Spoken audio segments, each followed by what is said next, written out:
I'm Shahdan Naguib, representing the American University in Cairo Press. It's my great pleasure to invite you today into the magical world of The Boy and the Boy King by George H. Lewis and A.D. Lubow. The Boy and the Boy King is simply a story about a boy who travels back to the time of the boy King Tut. It's a beautifully designed volume with amazing illustrations. It's a kind of a book that parents and children will cuddle up with and enjoy on the first read again and again, as it has so many levels to it. There'll be time to ask questions at the end of the discussion, so if you have questions, please write them in the Q&A section. So first, let me introduce the authors. He's an acclaimed British artist, George H. Lewis, who illustrated and co-wrote The Boy and the Boy King. He's not only a portrait artist and an illustrator, but he's also a spiritual healer and a remarkable photographer. Let's look at a couple of his stunning photographs from the time he spent in the Middle East. George, would you like to say a few words about these photographs? Yeah, Shahdan, firstly, thank you so much. It's really lovely that Arthur and I can be with you all today. We really found a home with you guys at American University in Cairo. It's a great synchronicity that the heavens have lined up. So these photographs that you picked today, I think they're lovely because they just give you a little bit of a sense of what I captured when I lived in the Middle East between 2007 and 2012. And for me, it was very much about celebrating the beauty of a very mystical foreign land to me, the sense of the other, the sense of what is exotic, something which is different from the green grass of England.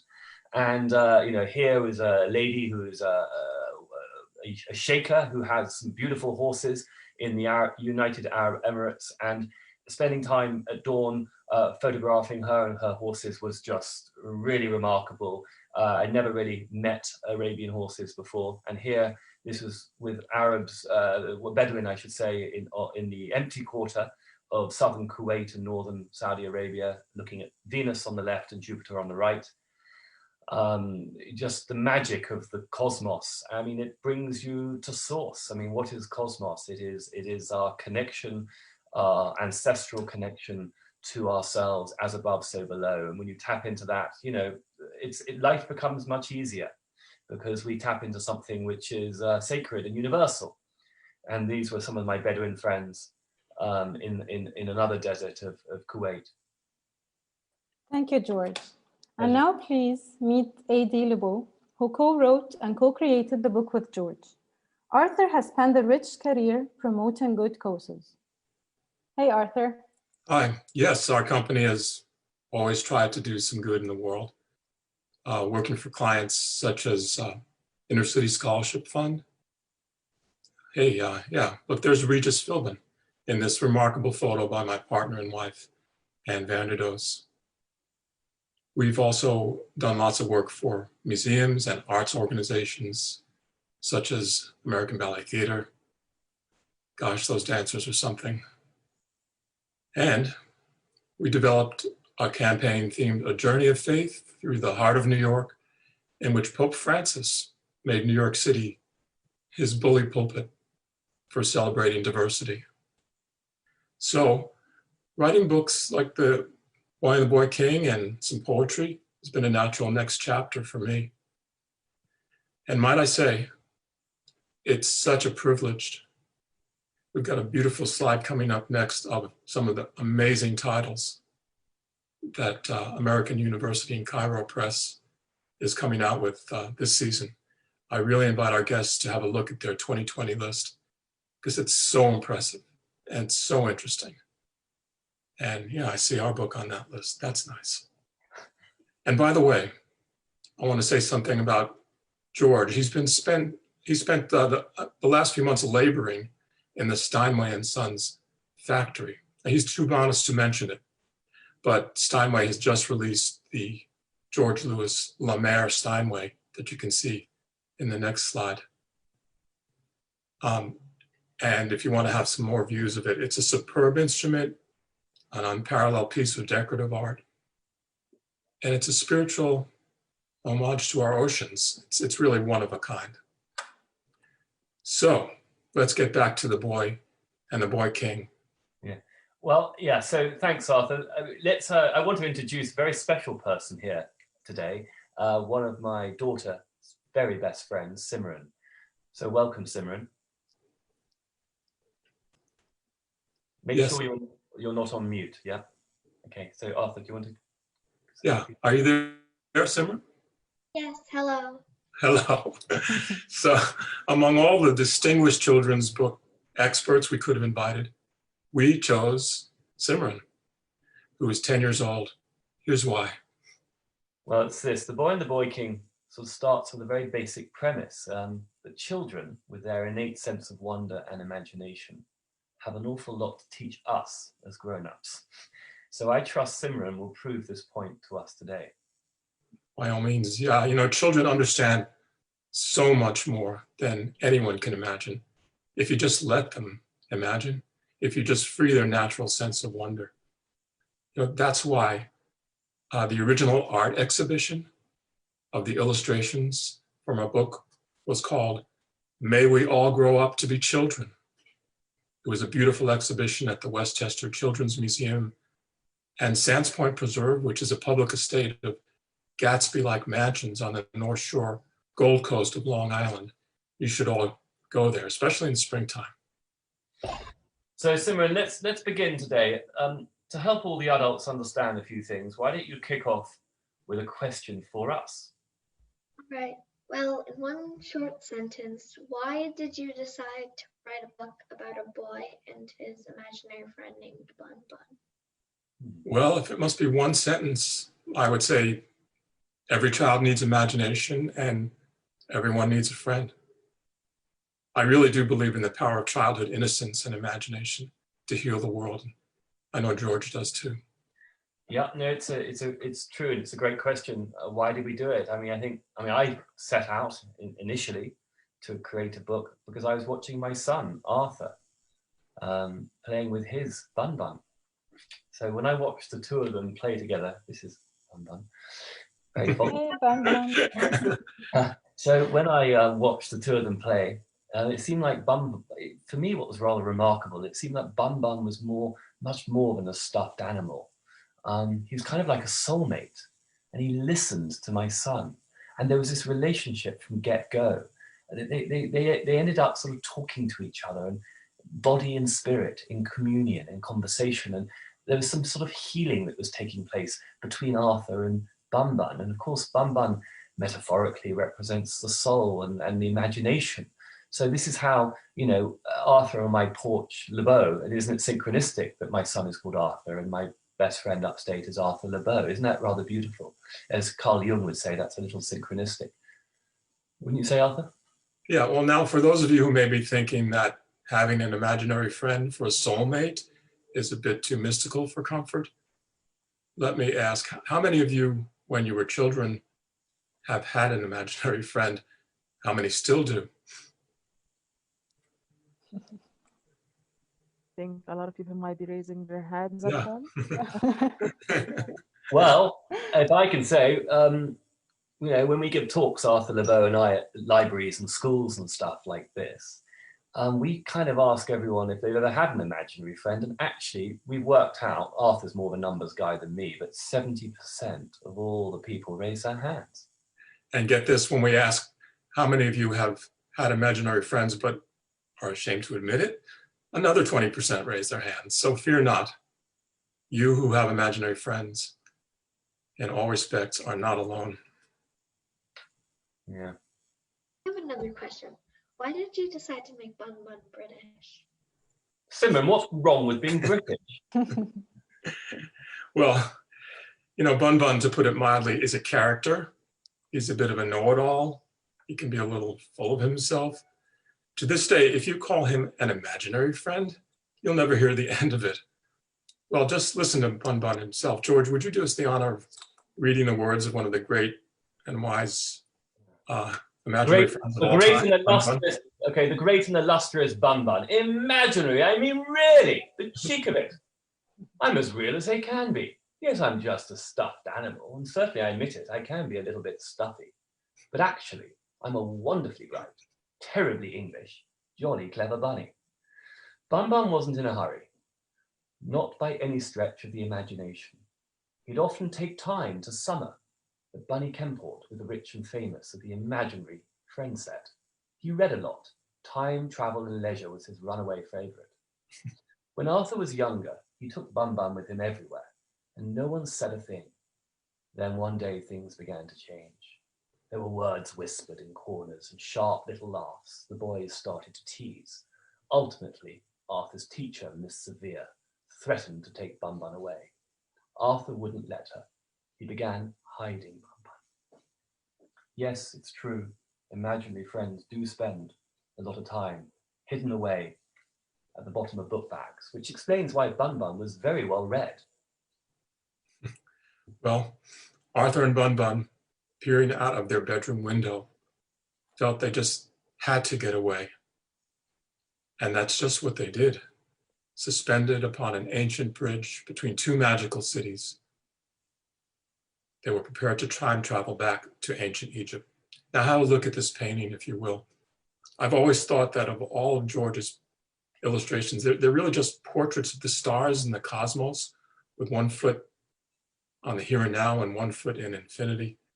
Whatever stands in the foreground, in front of the stars in a George Lewis painting, is almost just incidental, window dressing. If you want an idea of what it looks like to get inside of George's mind, this picture will give you a good glimpse.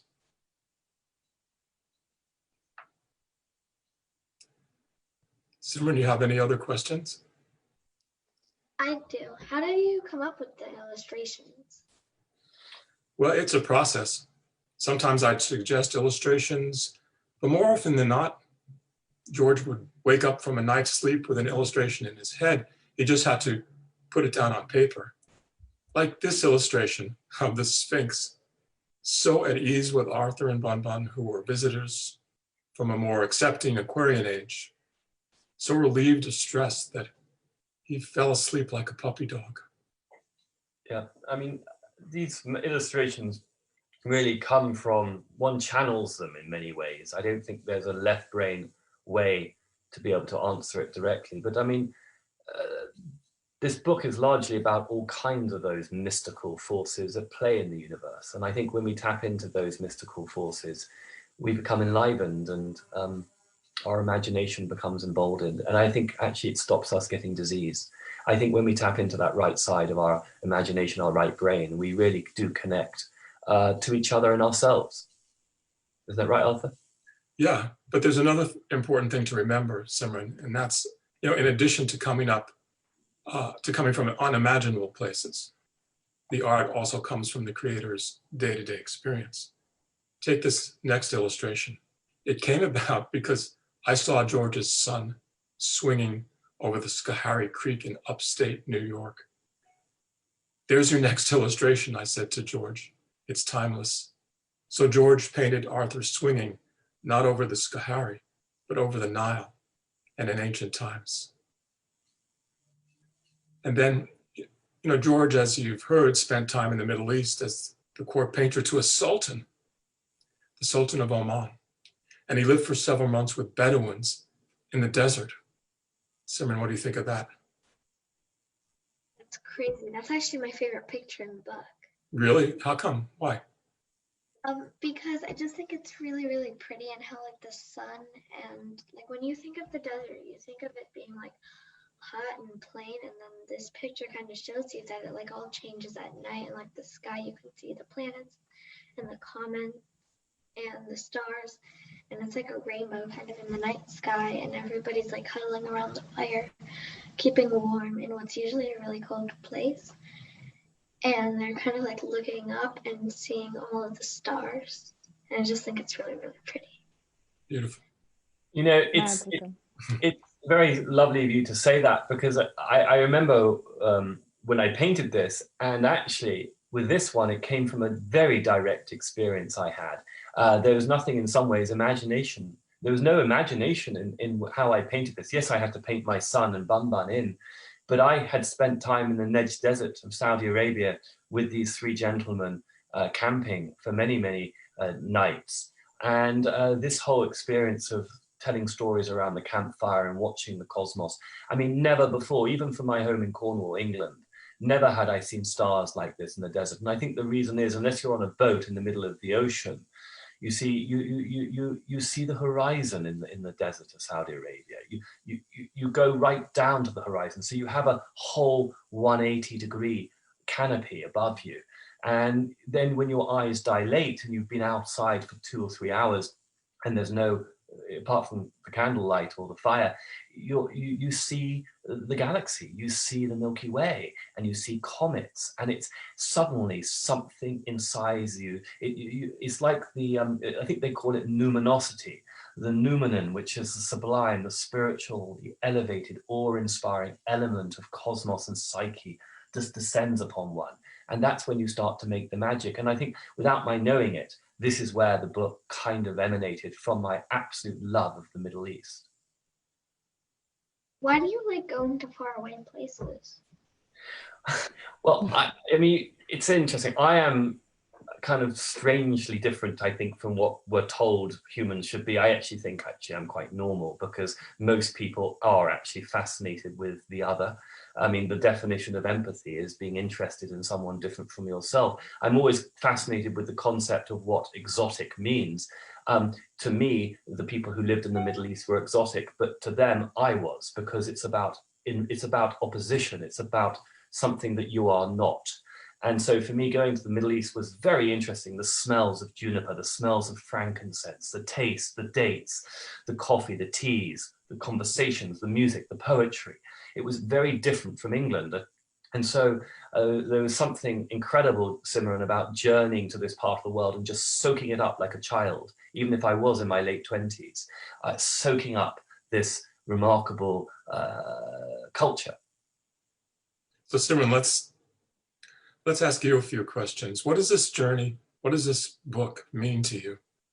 I think it kind of means that, like, it doesn't matter really who your friends are, or even if they are stuffed animal, but everybody has one, and everybody shouldn't be ashamed. Like, Bun-bun isn't even really, like, I think of Bun-bun not even really like a friend. He's like a part of Arthur. Like, if Bun-bun wasn't there, maybe there'd be like a missing part of Arthur, like an inner guide, or like more than a friend. Well, Simron, thank you. I rest my case. Children, maybe even more than adults, understand our book. You've just proved it. Yeah, I mean, what I think is lovely about that, and it's her words which are so meaningful, in the way the imagination becomes the soul. And if I can be a bit metaphorical for a moment, this book, yes, it's about imagination, but Bun-bun represents Arthur's soul. And yes, you know, we've written a story about a boy and his soul, but this is universal. Arthur and I, Lubow and I, happen to be boys, men, so we've written kind of about our experience. But I would hope with Simron here and my daughter Ellie, that this is, and Charlotte, who's Arthur's granddaughter, this is a universal tome to human consciousness and how we can reconnect with our soul in a time that is, you know, we're coming out of one age and manifesting a new one and reconnecting to our cosmic soul. It's kind of a beautiful thing. Yeah, George, the other day you told me that the heart has brain like neurons in it, Yes, which it does. I found fascinating. So the ancient Egyptians knew this, of course, but the heart has it's called neurons in them, and they are little brains. And so the heart can decipher, the heart can make decisions as well as the brain. We've lived in a very strong, I call it yang, masculine, intellectual, rational way of life. And look where it's got us. It's sort of, the cup is full now, and it's collapsing. We have to reunite it with the feminine. That doesn't mean ignore the masculine, but we have to raise the game to the sacred masculine, the sacred feminine. And the neurons are the ones that the heart, the intuition, tells you whether you're on the right path. The brain can't tell you that. We have gut, we have intuition for a reason. And it's that feminine energy of reception, of being able to say, no, that feels right for me, not that I think it, I'm not overthinking it, it feels right. And writing this book, I think for Arthur and I, that was a wonderfully cathartic experience of saying, no, this feels right. We're tapping into something as channelers rather than the egoic mind, if that makes sense. Yeah, this book is all about heart and friendship and imagination. There are many passages that speak to that in the book. George, would you like to read us one? Yeah, of course. Let me read this bit. Yes, said Tut, I know now that love and light, after all else, shall rule. You and Arthur taught me what matters. Sailing and swinging, and make-believe and fishing, and car games, and fast horses, and chariots, and even a stinky bug collection. I want to be a boy forever, and I want to show the world how wonder and imagination can work when left alone to play. Bun-bun, will you stay and help me? Will you be my imagination? Will you be my guide? But most of all, will you be my friend? Somehow I believe it's my destiny to help the world by living as a boy and thus a king for all time. Well, Simron, Arthur and Tut come from different worlds, different cultures. Why do you think they were able to become friends so quickly and have so much fun playing together right away? Well, it doesn't matter really that they're from different even times. One's from the future, one's from the past. But they're both, like, it goes back to, like, it doesn't matter who your friend is. It matters that you have a friend. And that's what Tut and Arthur are, friends. And Tut feels the same way about Bun-bun, and I'm sure Bun-bun also feels the same way about Tut. And they're all friends. It doesn't matter who your friends are, but you have a friend, and that's all someone needs. I mean, I get goosebumps when you speak like that, Simon, because you cut through the dross, the nonsense of so much what I call academic programmed information that the great academy teaches us all. And we speak here about the majesty of boyhood, the majesty in the sense of childhood. And we're really speaking about the majesty of children and their souls. And I think, you know, what you just said, Simron, is very heartwarming for both Arthur and I. Thank you. I have another question, though, for you, Simron, actually. What was probably the most important idea you learned from the book?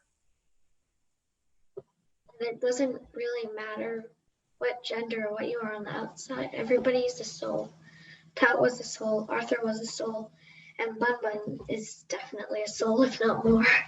And the soul's connected, and that's what makes them friends and close friends. Their souls connected together, and they became really, really almost family. Thank you. That's really powerful. Well, Simron, you've just, that is amazing. You've just kind of justified the 5 years it took us to write and illustrate this book. It makes it all worthwhile to hear you speak. You know, for me, it's all about timelessness, about the fact that two boys from different time zones can play together because no adult told them they couldn't. And I think, you know, isn't this the most critical issue of our time? How on earth can we all get along? Simron, will your generation have the purity of spirit and imagination to wage peace, not war? Will your generation, Simron, measure the choices ahead?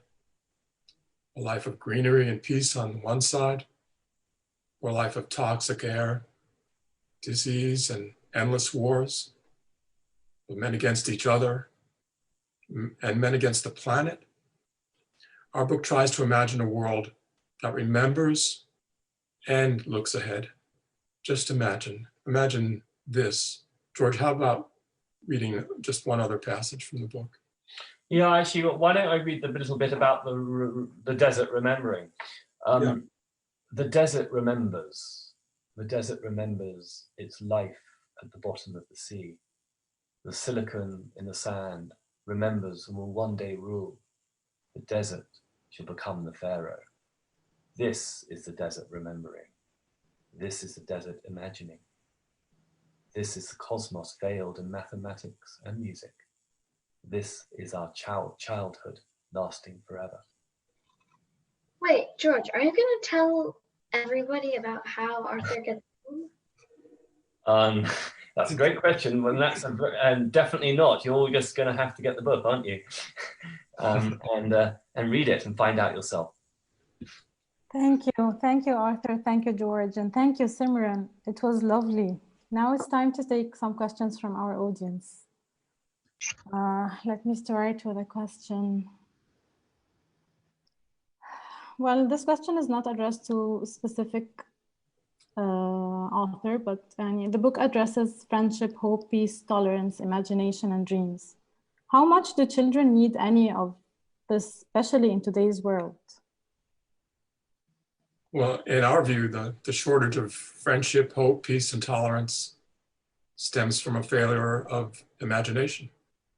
And we think armed only with unspoiled, innate sense of wonder, two boys who come from different time zones can be friends. Our book is a celebration of childhood, innocence, and heart-sourced imagination, as George said, which leads to friendship and understanding, something the world needs more of right now. It's what the world needs the most of right now.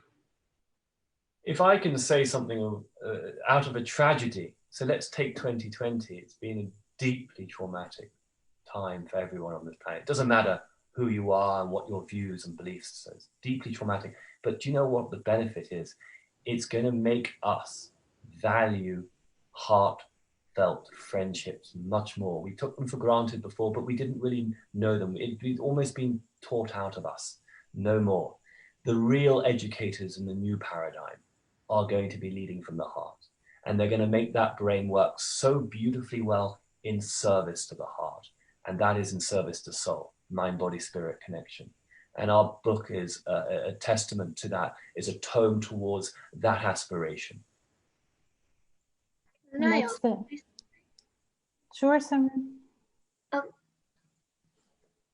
Well, when you only have limited time in this life, and that like the first 18 years is being a kid, and you don't really understand anything else that's happening in the world, and that you're just focused on like having fun. And I feel like this is what this book is about. It's about like trying to teach people that it doesn't matter how old you are, everybody should be like a kid and have fun. Exactly. I have a second question. Why is it so important for children like Arthur and the Boy King to unleash their imagination? Why do you think? Yeah, well, I think we run the danger of imposing a dull, banal world upon our children. As the title of our art exhibition said, may we all grow up to be children. And again, it comes back to allowing our hearts and imagination to vibrate freely, as George would say. I think we come here as human souls. We come here as souls, and when we incarnate, to experience connection, joy, pleasure, to experience many different things. And part of that is also to experience freedom. It's interesting that Arthur Lubow and I are both Aries. The sense of radical freedom. Of course, there's huge responsibility with it. That's a given. But the sense of a child is able to be free to explore. Somehow, human adults aren't permitted, and that's where the wound comes from and the pain. People have asked how, if we're both Aries and so competitive, how we can be good collaborators. And the somewhat amusing answer is that we want to be the best collaborators that there ever were.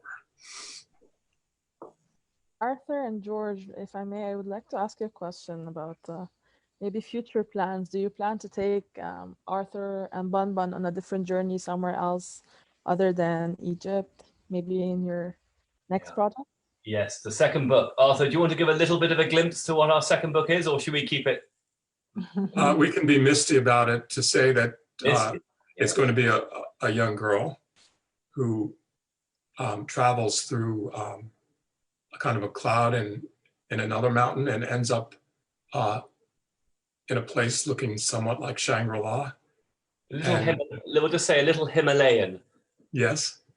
And she ends up meeting another young girl who is really a star and kind of a challenge to the Buddhist monks, in that she has lots of new ideas that shake up the order a little bit. But maybe I've said too much. But it is a little girl. We're not guilty of just focusing on little boys. And even though we were guilty of writing that line that boys and boy kings will be boys, we're really speaking for children. I have a question for both George and Arthur. Why did you want to write this book? Do you want me to go first, Arthur, or do you want to? Please do.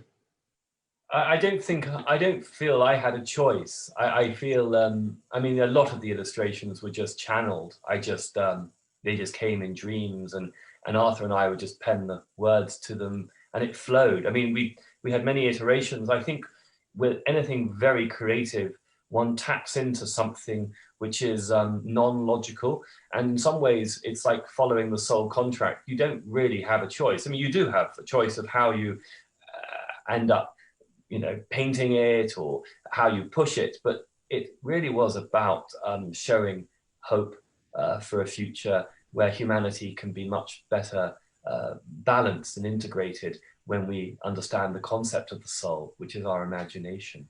And we mustn't poo-poo it. We mustn't shut it down, trying to contain it. And I look at children and I see their freedom, and I just say, come on, adults, we can do that too. It all comes back to our experience again. George and I had some wonderful teachers, but we also had a few teachers that tried to knock every bit of creativity out of our minds and imagination.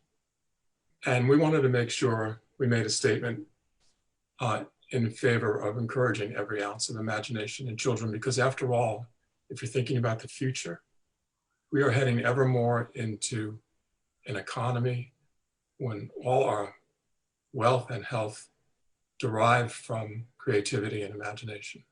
So why would anybody tolerate keeping it subdued? So I think that was part of our motivation, was our own experience. So what came first? Were there the illustrations or the words? It worked both ways, sort of like music and lyrics. Sometimes I'd suggest something, and as you know, sometimes George would just dream something. And when it was down on paper, we'd sit on our porches and write to it. So it was a fun process that way. That wasn't boxed in. Nice. I have a question about the illustrations. The illustrations are soft, rendered in gentle tones. The mood almost dreamy, magical, fairy-like. Was this to convey the purity and wonder that exists in the realm of a child's imaginary? I mean, there's so many ways to answer that. My Mercury is in Pisces. I think I can connect very much to the cosmic. I've done much time traveling in my dreams. I'm always flying in my dreams. That's why I'm an astrologer. I understand the stars very well. I think really at the end of the day, I paint what I know. How lovely. You know, now that the book is in print, and you've done a beautiful job printing it, it's really handsome. I take such pleasure in showing it to people for the first time, because I just look into their eyes and I look into their faces, and I see that dreamy, jaw-drop, misty-eyed aura that you see in the very illustrations. And if this book evokes that reaction for people in different cultures around the world, well, maybe more people will find and advocate for friendship and peace and just and beauty too. So that's given me a great deal of satisfaction. I have a question. Were you influenced at all by Saint-Exupéry's Little Prince? A lot. Arthur, why don't you speak to that? Because I mean, that was a major influence. It's both of our favorite book, just independently of the other. Yeah, actually, can you go first on that one? Well, I mean, I think what's interesting about The Little Prince is, you know, this little boy, You know, he's on his own, he's traveling, it's very magical. But also it's kind of weird because Arthur's wife is actually is a blood relation of Exupery, right? Yeah, her mother's maiden name, de Saint-Exupéry, yeah. Or her grandmother's, I should say. Wow. Wow. But I mean, the similarity is that George and I independently love the idea of a child guided both by kind of a cosmic pull of the stars and the love and admiration of a friend. And so we kind of came to the conclusion that they were one and the same, that if there's friendship and imagination in the world, you know, where does it all come from? We're all basically born of stardust. And as we keep saying, we've been stardust for so long, evolving for so long. We are starlight that starts to ask where it came from. And we need a touch of mysticism to answer that question, and science. And that's the magical mix of it all. I have another question for both, actually, George and Arthur.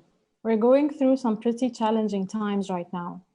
Are there any messages in your book that you hope people will find meaningful right now? Yeah, there are. You'd have to look quite deeply. There are some symbolic things, and there's a little bit of, I don't want to say cryptic, but if you read it on one level, you will pick up some interesting symbols. You will pick up some references to older religions and to what I call what the ancients understood, what we have lost. And some of that loss is deliberate, of obscuring knowledge. You see, for me, I am very clear. I want us all to wake up on this planet to our potential. Most of us in the cities are very asleep, and we hold very strong faith beliefs in things which are antiquated and out of date. This is a paradigm shift, and you know, to sound arrogant, we're at the vanguard, Arthur Lubow and I. That's what artists do. We shine a light on what that possible numinous future landscape for our children when they're adults is going to look like. And it's one of hope, not of despair. It's one of love rather than rage.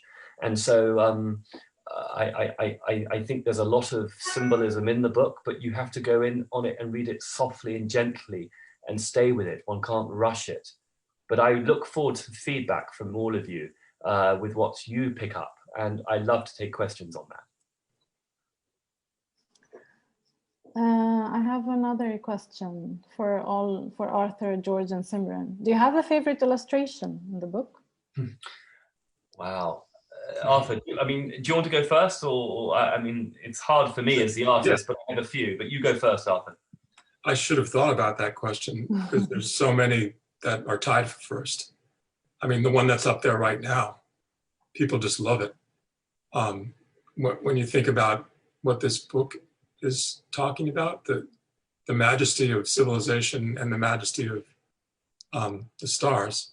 And as I said before, you know, it's just an excuse for George to paint the stars, putting a little bit of what's here on Earth. There's just many beautiful illustrations that just sort of mystically appeared to George when I wasn't suggesting. It's interesting, the two you've shown, firstly the one of New York and then this one. This is my son's favorite, my son Arthur's favorite in the whole collection, is this intersection between ancient Egypt and of course modern New York. And then the previous one is Bun-bun and Arthur at the bay window looking out upon New York. So if we go back to the New York one quickly, what I find quite prescient about this one is when we live in big cities, we have to still look up. And of course, when we change our electricity systems, which will happen, maybe once again, we will start to experience the stars. Because when we reconnect with as above, then so below can function better. And, you know, there are some cryptic things, and I was encouraged to go soft on them, but I stuck my guns on the pharmaceutical. And you'll read in about the potions and the medicine. And, you know, let's have a conversation about what is medicine? Who is Hippocrates, the father of Western medicine? He was a healer first. We have to take back control. you know, and so here we have someone looking out on the city, but the city isn't impure because it's connected to the cosmos. It's this whole relational possibility between the yin and the yang, between the inner and the outer, the rational and the emotional. And so it's a blueprint in a very sweet, soft way for a world that can be imagined, that we can all be much more proud of living within. And by the way, I noticed that one of the books you're featuring is a book on ancient Egyptian medicine, which we're itching to read. Yes. I have one last question. If you were suddenly placed in another time zone in another part of the world, what would you have in common with the local children, and how would you make friends? Where would you like to travel and with whom? And would you like to meet? It sounds like a question for Simron. Well, that's really hard. I want to go so many places. I don't know who I'd bring because I never had an imaginary friend. But I think I might bring one of my parents because I'm really, really close with them, or one of my siblings because I'm also really close with them. I'd bring someone who's close to my soul, like how Bun-bun is to Arthur. And I really, really, really think that that Antarctica would be a really cool place because I feel like there's almost no life there, and like looking onto it and seeing the beauty, but I think that would be actually really, really cool because like you go all the way back and like this is not the modern life. This is all the way back thousands and thousands of years ago, and they're bringing modern. The modern is like the playing cards back in time. So they also kind of can like share what they're learning about in their different time zones with each other. And I think it would be really cool to go to Antarctica and see all of the gorgeous creatures, and the summer is also really pretty there. Yeah. Well, There it is, friendship and imagination. Well, unfortunately, our time has run out. Thank you for joining us tonight. Thank you, Arthur. Thank you, George, and thank you, Simron. If you are as excited by The Boy and the Boy King as we are at the American University Press, you could find the book. I've written the links in the chat box. Thank you, our audience. Thank you for joining us today. Thank you for having us. Thank you so much. Thank you very Cara, much. really wonderful. Thank you so much. Many more to come, I hope. Yes, thank you. Thank you. Such a magical journey. Thank Bye. you. Bye, Simron. You were great. Bye, Simron. Bye.